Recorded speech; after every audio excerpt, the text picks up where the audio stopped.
welcome to episode 174 of the CRICKETher Weekly. Now we're going to start with a little roundup of yesterday's action in the Rachel Hayhoe-Flint Trophy. So beginning with Stars v Storm at Beckenham, Syd. Well, we were there, weren't we? And we were. It's right there in the background picture if you're watching the video version, and it rained. We did get 30 odd overs. We saw a couple of decent catches, didn't we? Rhiannon McDonald-Gay took a stunner and Paige Schofield took a good catch as well. They were the kind of highlights of it, but then the rain came and didn't let up and the game was abandoned, so yeah, that was that. Stars were in a decent position, unfortunately for them, but c'est la vie, 2 points each. Okay, so that was Stars v Storm. Is it 2 points each? Yeah. Okay, that was Stars v Storm. Just goes to show what I know. Over at Arundel, Vipers v Diamonds. Well, they got in a few overs there as well, but it also rained. The rains came down and that one was abandoned as well, so the rain wins again. Worcester, Sparks v Sunrisers. Yeah, I believe Polly Starkey was there, so it rained. Polly Starkey is basically the rain god these days. That's so harsh. And at Sedbergh School, Thunder v the Blaze. Well, you're not going to believe this, Raf, but it rained. It's not been a great weekend for the reputation of English cricket in the sense of the weather. I mean, everyone picked up points, Raf. You hold English cricket in July, middle of the summer, and an entire 4 games worth in one competition washed out. So I feel like we've had more games washed out this year than we've had washed out in the entire history of the RHF. But I don't know if that's actually true, but it certainly feels like it. On the other hand, we didn't have any washouts in the Ashes. That's true. So, you know, swings and roundabouts.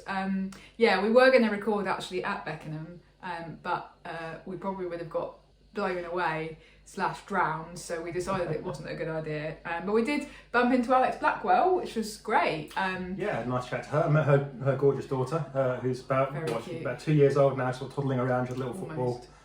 Lovely little kid. Yeah, and that was interesting.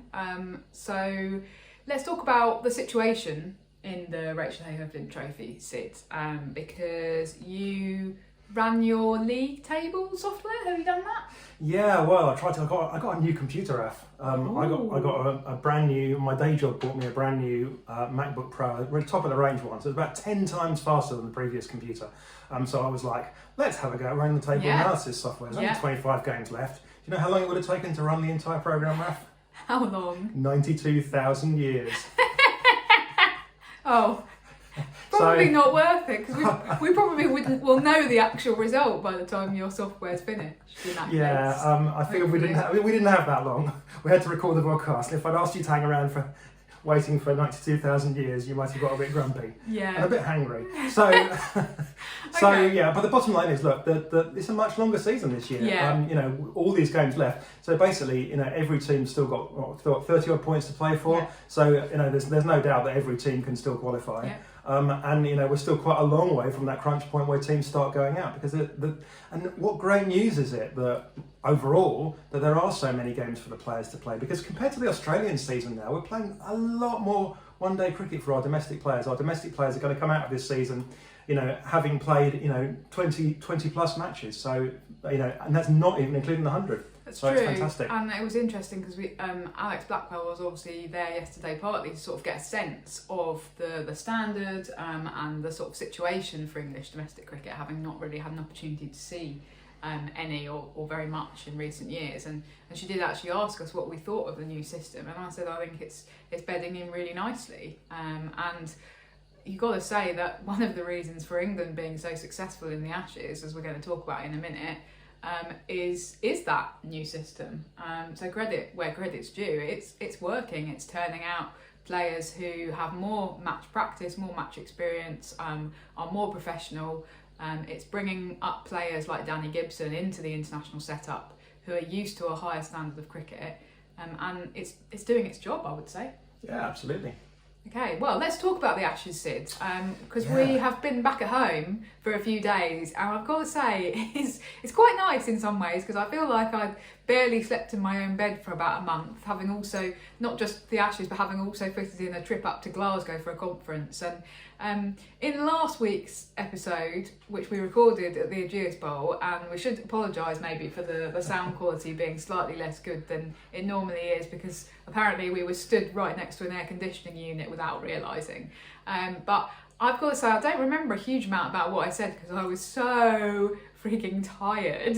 And it had been a long day, and I'd just done the Wisdom podcast, and it was very tiring. So it has been an exhausting series, but I think that's partly what's made it good for the fans and has kind of captured the attention of the public, because there's been all of these close matches, all of these tight finishes. So as a journalist, you're like tearing your hair out going, how do I write this? But as a fan, as somebody who's in the crowd or watching on TV at home, it's really exciting. Yeah, absolutely. It was a wonderful series to watch, and I think that some of the players have been saying that they see it as the greatest series that they've played in, and it's because it was so competitive. And I think that everyone comes out with credit for that. Yeah. Now, I think one of the things that I said last week, if I'm remembering correctly, Sid, I certainly wrote this for The Guardian, is that it does feel like it's a little bit of an end of an era for Australia. Now, last week we were recording just after England had been beaten, pipped at the post at Southampton, but then they won very comprehensively at Taunton. I think somebody said it was Australia's biggest defeat in a decade, and that's just kind of quite astonishing. Yeah. And it was, we were actually talking before the match and saying, it could potentially be Australia walking over England, because England may have given up in the sense of they can't now win the Ashes. And what is there to play for? But actually, in a way, it was kind of the reverse. It was like Australia had gone, okay, well, we've already got the trophy, and it looked to some extent like Australia were kind of struggling mentally to get themselves in that, to get themselves in the right frame of mind to play that match. So, yeah, I mean, for both teams, it really was one more push, wasn't it? Because they're so tired. None of these players had ever played a 5-day match before, and then the schedule has been pretty relentless. It has been intense. They spent a lot of time on coaches. Yeah. I mean, and not only that, Australia, of course, I think we mentioned this last week. Now off to Ireland, they had basically no sleep. Yeah. And they had to get up really early in the morning the night after the final Ashes match and fly to Ireland. And the first match is today. We're recording on Sunday. Looking forward to watching that. That's on ICC.tv. So anyway, I was saying that that I felt that it was the end of an era in terms of this kind of aura of invincibility around Australia coming to an end. And I think you actually disagreed with me, Sid. Well, I was a little bit sceptical. I said we needed to wait for some time for it to play out. But it's certainly, as you say, it looked like Australia let that tiredness get to them, and they were just like, we're gonna, fold a little bit. And England bowled them out, and they lost their final sort of 5 wickets really cheaply, didn't they? So and England were the ones that kept at it. I guess that England, saw that kind of prize of winning the ODI series as a big deal. They'd kind of, again, maybe this is to do with like John Lewis's kind of giving the team some, something to play for, some belief, because England really, did kind of want to win that. At the end of the game, I don't think, we looked over at the players and, we got the binoculars out, and one of the players were all, sitting by the dugout, and they had to wait a long time because they had to build like 2 different kind of stands for the presentation. So there were these guys going out and hammering bits of wood together to build one stand for the Ashes trophy presentation and a different stand for the ODI trophy presentation. So the players were like milling around for about 20 minutes, and they all looked like from both sides. I think so, yeah. Okay. But overall, I think that the party went on a bit longer in the England dressing room after the crowd had left. It was certainly still going on when we left, and rumours that it was going on well into the night at the Taunton Holiday Inn. So apologies to anyone, any inadvertent guests in the Holiday Inn who weren't aware of the cricket that had just taken place. No, I mean, I think it's well worth celebrating for England, and because I do think that they have really looked a much stronger side, and certainly have kind of overturned the some of our negativity has been proved unfounded pre-series, and I thought it was interesting that Alyssa Healy in the press conference, when sort of asked to reflect on the series, she said, well, actually, it's not the end of an era for us, it's the start of an era for England. I thought that was an interesting way of putting it. I don't really agree with her, because I think it probably is the end of an era for them as well. I'm not sure it is, because Heather Knight's coming towards the end, Amy Jones is coming towards the end, Nat Stiller's coming towards the end, Tammy Beaumont's coming towards the end. These were all the key players for England. But it's the start of an era in the sense of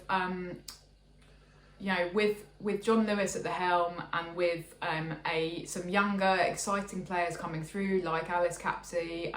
Nat Sitter's not not any, Natseva looks like she's playing better than she ever has before. So we've certainly got a few years left in her.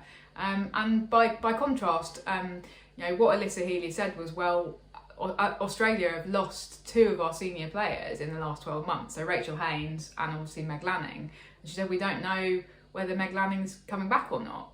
It's probably not really fair to speculate, to be honest. And obviously, number one thing has to be Meg Lanning's health. But if Meg Lanning doesn't come back, then that really does kind of mark this sort of quite clear end of an era, because it's her who's really been at the helm of it's her that's really been at the helm of all this success. And Healy has copped a little bit of flack for some of her captaincy decisions, which have been a little bit odd at times. Well, she hasn't made a heap of runs. She's looked very good when she's been out there, but she's got out very quickly every single time. So she's averaging I think sort of 16, 17 in the over the entire series, like including the tests on the white ball. So Syd, you've also been doing some analysis of the bowling, haven't you? Which is quite interesting. So I thought what was really interesting was the way that it really felt in the ODI series like Australia gave up on fast bowling. What happened with Darcy Brown? She wasn't performing. They dropped her and brought in a spinner instead. Yeah. So let's put some numbers up on the screen here. Apologies if you're listening to the audio version, but I was kind of run through them. Yeah. So this is like the Australian bowling analysis, and we'll see their top bowlers. Ash Gardner, Jess Jonathan, Georgia Wareham all at the top. So you've got the 3 spinners. I mean, obviously Ash Gardner had that fantastic performance in the Test. But she also bowled really well throughout the white ball stuff. I mean, she really is. She's definitely in that league of would get selected just for her bowling if for some reason she couldn't bat. She had to bat at 11. So who's the top kind of fast bowler is Megan Shute, but she had a bit of a nightmare. Look at that economy. So Megan Shute, her economy is significantly worse. That was 7.5 runs and over, and she got absolutely tonked a couple of times. So Australia really decided, to just kind of throw all their chips in, with the spin. And spin, it's always been perhaps a more significant part of the women's game. But I just kind of worry for the future of fast bowling. Now, fast bowling in the women's game is a really interesting question, because the science actually says, if you look at quite a theoretical perspective of the science says that fast bowling shouldn't really work in the women's game. Why is that? Well, the women's game, the greatest speed that we're going to see is people touching towards 80 miles an hour. So, and there's something really important about that boundary. Now, are women going to regularly go above 80 miles an hour? Well, certainly some of them think that ultimately they will do, but we've had professional cricketers for quite a long time now, and nobody's really pushing that on a regular basis. The most we're getting is a few people touching towards it occasionally, and someone really occasionally hitting it. This is probably to be expected. Across most sports, female performance is about 10% less than the male performance. So if the men are bowling, sort of 90 miles an hour plus, then getting to 80 miles an hour for the women would be a significant achievement. So I don't think we're going to see a lot of that fast bowling. And the 80 miles an hour barrier is also really important for another reason. That 80 miles an hour plus is the point at which you can no longer see the ball.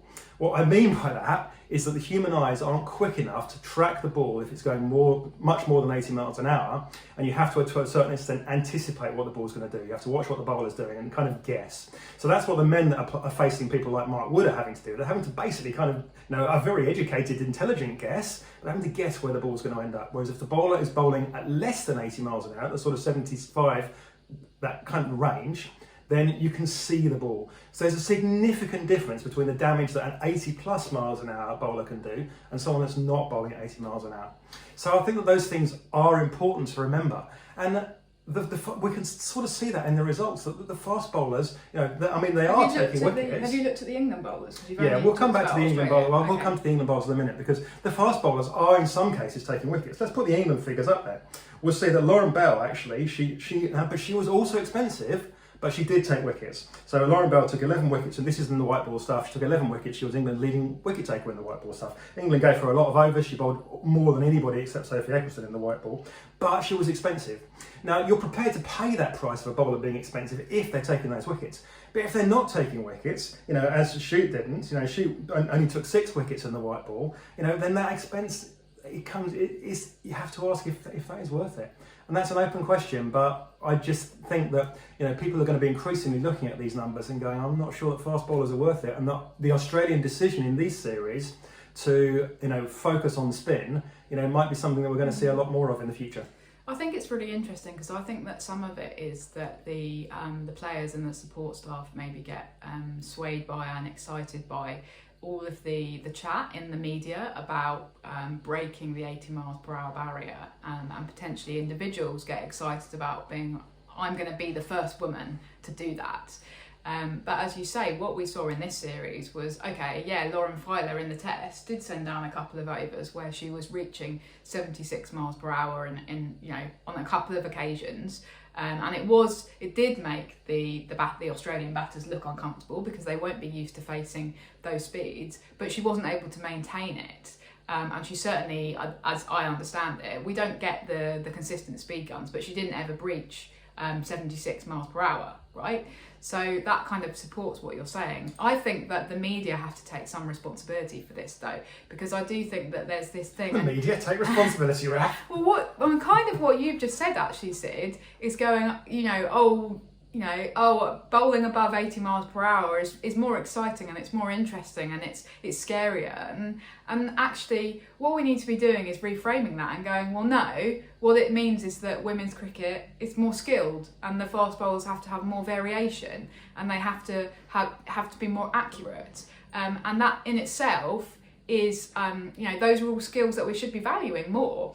And we should drop this ridiculous thing of, it's often presented as, there's something missing from women's cricket. There's something missing from it because nobody's bowling over 80 miles an hour, and then so the coaches become obsessed with speed at the expense of all these other things. And it's like, well, no, the women's game, if nobody ever bowls above 80 miles per hour, women's cricket will still be brilliant to watch. I don't care. Absolutely. And so I just get a bit cross with this weird obsession with people bowling a bit more quickly, and at the expense of other things that actually make the game more interesting to watch, like swing and like some of Kate Cross's wobble ball.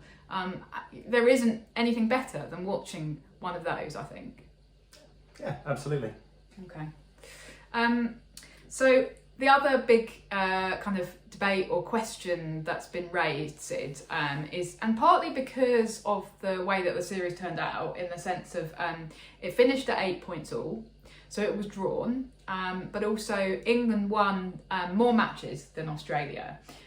So there's this kind of this sort of conversation around the allocation of points in the women's Ashes. So the test is worth 4 points as opposed to 2 points for the white ball games. And also it's an even number of points at the moment. So it is very possible for both teams to finish tied on points, as we've seen twice now in the last 4 women's Ashes series. So do you think that we should be making some changes to the point system? Well, it's certainly something we can look at. I guess one thing that does worry me is that once you start tweaking the points, you can just carry on tweaking them forever to produce the outcome you want.